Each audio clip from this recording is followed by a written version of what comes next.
baju takwa katanya. Tapi bukan itu takwa. Takwa itu bukan pakaian. Takwa itu apa yang tersimpan dalam dada kita.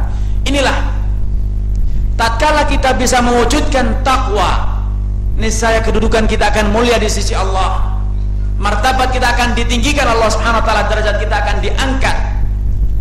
Dan dengan takwa pula berbagai macam perbedaan yang ada di tengah-tengah kita, perbedaan suku, ras, bahasa, warna kulit, kaya, miskin ini akan melebur dan semakin menjadi indah karena kita telah diikat, dipersatukan oleh at-taqwa. Karenanya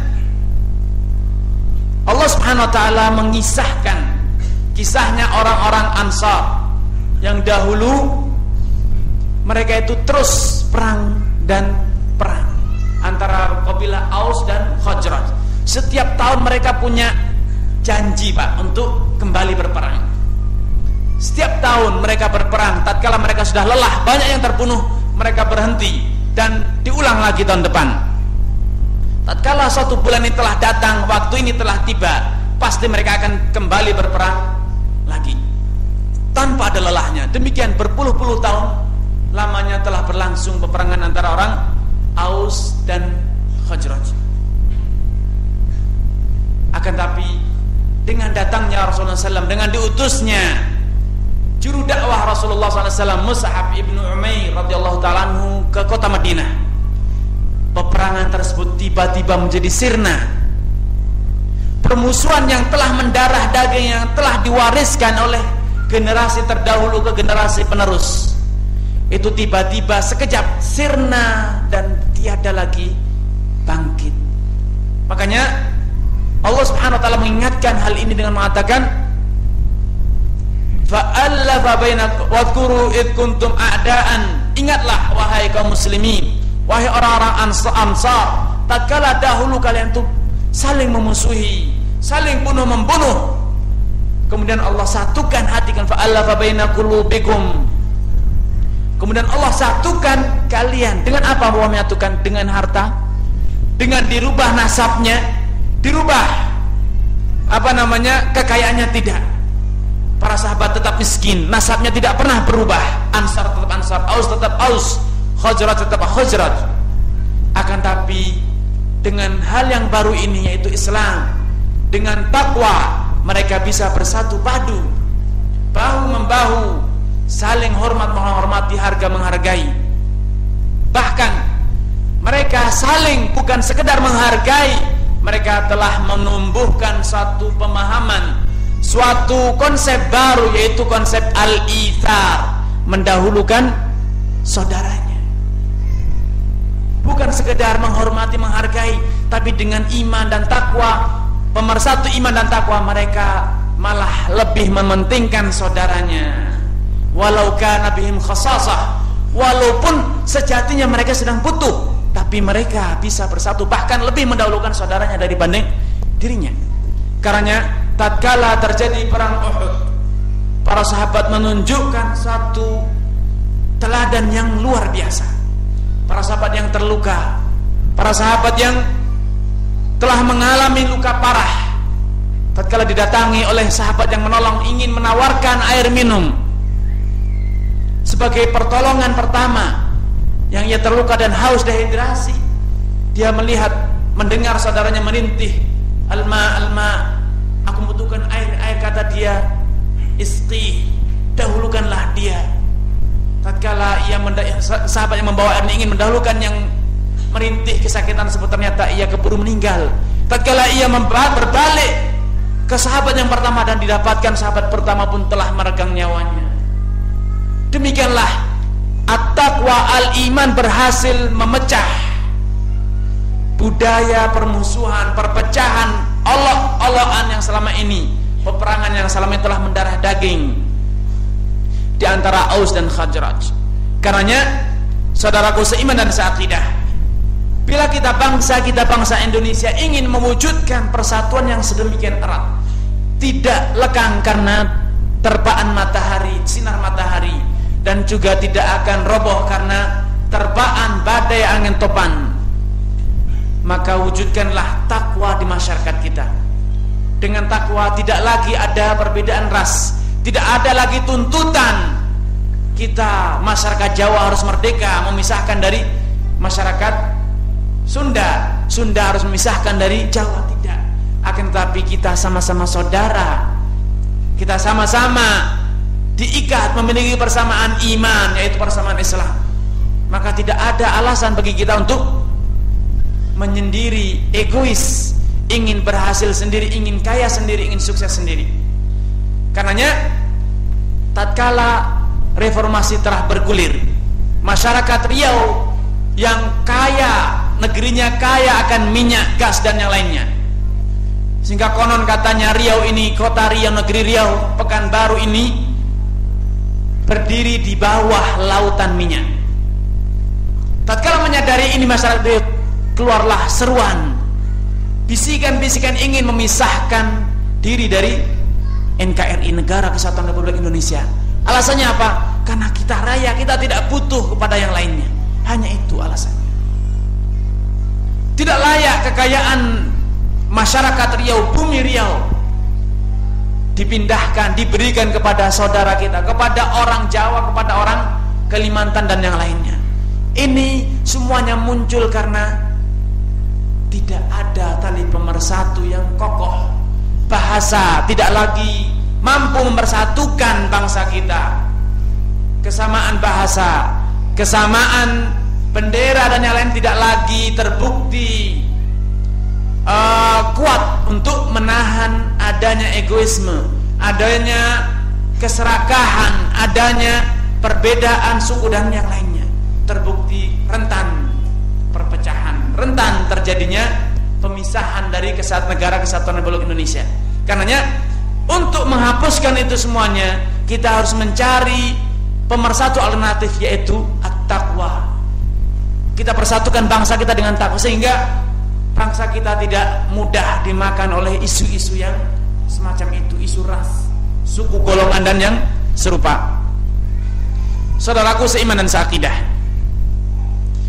mungkin ada yang berkata, bukankah bangsa kita ini bangsa yang sudah terlanjur memiliki aneka ragam perbedaan, termasuk aneka ragam agama.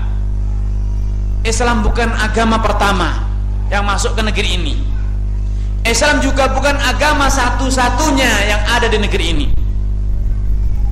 Bila demikian, bila Anda menyeru bahwa kita harus mewujudkan iman dan takwa agar mempersatukan NKRI, Negara Kesatuan Republik Indonesia, tidak mudah runtuh, berarti Anda ingin memisahkan Irian Jaya yang notabene mayoritas Nasrani, Maluku yang notabene Nasrani dan seterusnya. Akankah demikian? Tidak. Tidak demikian. Kaum muslimin sepanjang sejarah telah membuktikan bahwa dengan iman, dengan takwa, mereka bisa mengatur, bisa memimpin dunia. Bukan sekedar Nusantara yang kecil ini, akan bahkan dari belahan bumi timur hingga bumi barat, dari Spanyol hingga dataran Cina, semua di bawah khilafah yang satu, di bawah khilafah Umayyah, satu bersatu padu tanpa ada perpecahan, perbedaan suku, perbedaan ras, perbedaan agama tidak menjadikan mereka ingin memisahkan dari khilafah. Bahkan sejarah panjang kaum muslimin telah membuktikan persatuan iman mampu menyatukan umat dunia, sehingga orang-orang Nasrani, orang-orang Yahudi yang ada di Baitul Maqdis, yang ada di Filistin, tidak memberontak, tidak merasa terzalimi, tidak merasa tertindas. Bahkan sejarah membuktikan bahwa mereka mendapatkan perilaku yang demikian istimewa, terhormat tatkala mereka di bawah kepemimpinan orang-orang yang telah mewujudkan takwa dan iman dalam hatinya. Pada suatu hari tatkala penduduk Khaybar, dan ini terjadi setelah tahun 7 Hijriah, tatkala Khaybar telah dikuasai oleh Rasulullah SAW